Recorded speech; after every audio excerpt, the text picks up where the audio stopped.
So hello everyone. आप सभी ने हो सकता है ये नोटिफिकेशन देख लिया हो, लेकिन यूपीएससी ने अगर आप देखोगे ना तो ये फॉर्म फिल करने का इस साल का जो डेट है उसको फर्दर एक्सटेंड कर दिया है। ये नोटिफिकेशन यूपीएससी के वेबसाइट में आप लोग को मिलेगा। सिविल सर्विस प्रीलिम्स 2025 और इंडियन फॉरेस्ट सर्विस प्रीलिम्स 2025 का फर्दर एक्सटेंड किया गया है टिल 21। मतलब जैसे अगर आज 18 है तो यू हैव 19, 20, 21। तो ये आप लोग को लगभग 3 और दिन मिल रहे हैं, और इसके बाद करेक्शन विंडो भी 7 दिन के लिए और ओपन रहेगी। देखो काफ़ी सारे इश्यूज़ इस बार है, बहुत सारे इश्यूज़ हैं। आप लोग मुझे मैसेज भी कर रहे हैं और स्पेसिफिक हम लोग उस पर डिस्कशन भी कर रहे हैं, चाहे वो कास्ट सर्टिफिकेट को लेकर हो, और ये भी कई सारी एडिशनल इन्फॉर्मेशन जो है यूपीएससी ने मांगा है। और उसमें जैसे अब सर्टिफिकेट की जो डेट है वो भी बहुत स्पेसिफिक कर रखी है कि इतना टाइम का होना चाहिए, इसके बाद होना चाहिए। और फॉर्मेट की बात करें तो उस पर भी कई सारी चीज़ें हैं, कुछ डिटेल्स हैं वो भी है, पहले के आपके अटेम्प्ट हैं उन पर भी जो है उस पर डिटेल है। लेकिन हाँ, उसमें जैसे रोल नंबर है तो उसमें अगर आपके पास आपको पहले का रोल नंबर आपको नहीं पता तो 000 ऐसा कर सकते हैं। तो ये कई सारी स्पेसिफिक जानकारियाँ हैं जिस पर मैंने इंडिविजुअल लेवल पे आपसे डिस्कशन किया हुआ है।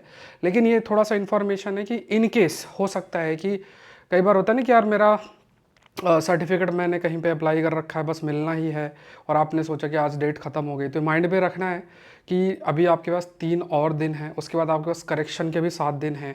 तो एक अपॉर्चुनिटी है, अगर आप फॉर्म फिल करने से रह गए हैं या फॉर्म अभी किसी कारणवश अभी नहीं फिल कर पाए हैं तो ज़रूर से ज़रूर करें। इसको ज़रूरी नहीं है कि आप 21 तारीख तक वेट करें, ये ध्यान में रखना है। दूसरी चीज़ क्या है कि अगर आप इस साल की तैयारी कर रहे हैं, सिविल सर्विस एग्जामिनेशन की तैयारी कर रहे हैं, तो कुछ बातों का आपको बहुत मन के अंदर क्लैरिटी रखनी है कि इस एग्ज़ाम के ट्रेंड को समझना है, बहुत ज़्यादा भेड़ चाल पे नहीं चलनी है।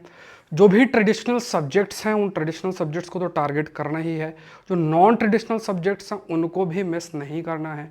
नॉन ट्रेडिशनल सब्जेक्ट्स मैंने हमेशा कहा है, जैसे साइंस एंड टेक्नोलॉजी हो गया, आईआर हो गया, एग्रीकल्चर हो गया, जीएस के लिए एनवायरनमेंट के डायनेमिक टॉपिक्स, ज्योग्राफी के डायनेमिक टॉपिक्स, ये सब एरियाज़ हो गए।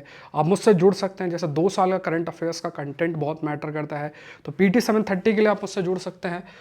जो कोर्स आपका लगातार चल रहा है उस पर मैंने आज वीडियो भी डाली है, आप लोग को अपडेट भी उसके बारे में किया हुआ है, काफ़ी कुछ किया है। तो एक तो पीटी 730 के लिए आप मुझसे जुड़ सकते हैं, बहुत अल्टीमेट कोर्स है ये। आप देखोगे इस पर लगभग मैंने 23 लेक्चर्स डाल दिए हैं।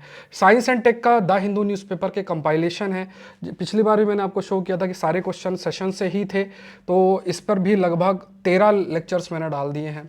10 फुल लेंथ टेस्ट आपका का कोर्स है, सब कुछ एक ही कोर्स के अंदर है, वो है क्रैश कोर्स। आप जोड़ना चाहते हैं तो पूरा स्टैटिक पार्ट आपका है, प्लस पीटी 730, मतलब 2 साल का कंटेंट भी आपका साथ साथ कवर्ड है।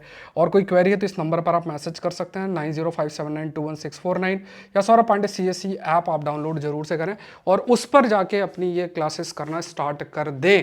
देखो टेक्नोलॉजी का समय है, ये सब लेक्चर्स टू द पॉइंट है। लेक्चर्स में इधर उधर का आपको कुछ भी नहीं मिलेगा, क्योंकि मैं सेशन खुद प्रिपेयर करता हूँ, उसको रिकॉर्ड करता हूँ, और जो कंटेंट है फिर उसको मैं आपको अपलोड करता हूँ।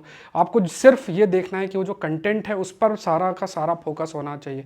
ऐप के अंदर जाएं, use the code UPSC live, amount भी काफ़ी रिड्यूस हो जाएगा, इट विल रिड्यूस बाय 50%। तो वो अगर आप बेनिफिट आपको उठाना है तो उसका भी बेनिफिट आप जरूर से उठाएं। Use this code, that is UPSC live, ये कोड यूज़ कर सकता है, तो इससे अमाउंट आपको फर्दर रिड्यूस हो जाएगा। एग्रीकल्चर ऑप्शनल भी आपका है, ये भी कोर्स है। जल्द ही मैं पब्लिक एडमिनिस्ट्रेशन का जो ऑप्शनल है वो भी आप लोग के लिए लेकर आ रहा हूँ। ये सारी चीज़ें, सारे कोर्सेस आपके लिए हैं। और अभी तक अगर आपने फॉर्म नहीं भरा है, फिल किया है, तो ज़रूर से फिल करें। Thank you.